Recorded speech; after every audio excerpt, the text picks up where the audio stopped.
This paper presents a new approach for task-driven design optimization of fingertip cutaneous haptic devices. Given one or more target tactile interactions to render and a cutaneous device to optimize, we evaluate the minimum number and best configuration of the device's actuators to minimize the estimated haptic rendering error. The 3 degrees of freedom device is composed of a static platform that houses 3 servomotors above the user's fingernail and a mobile platform that applies the requested stimuli to the fingertip. 3 cables connect the 2 platforms. By controlling the cable lengths, the motor can orient and translate the mobile platform in 3-dimensional space.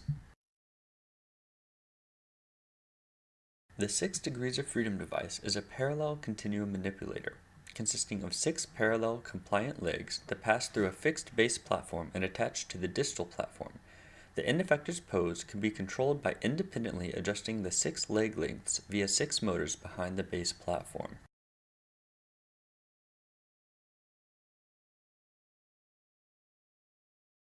We considered 6 tactile experiences recorded during 6 different interactions between a stationary BioTac sensor and a flat metal surface that was moved by hand to touch the BioTac's fingertip in different ways.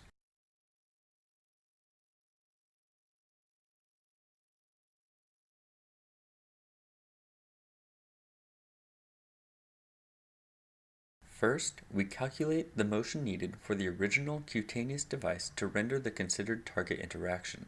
Then, we run a principal component analysis to search for possible couplings between the original motor inputs, looking also for the best way to reconfigure them. If some couplings exist, we can redesign our cutaneous device with fewer motors, optimally configured to render the target tactile sensation. The flat interaction requires only one principal component to be rendered correctly by our device.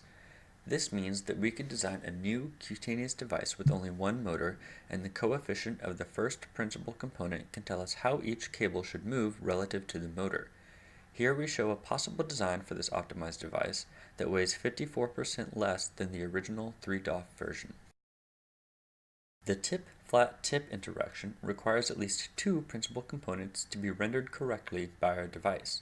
As before, this means that we could design a new cutaneous device with only 2 motors. Here, we show a possible design for this optimized device that weighs 15% less than the original 3DOF version.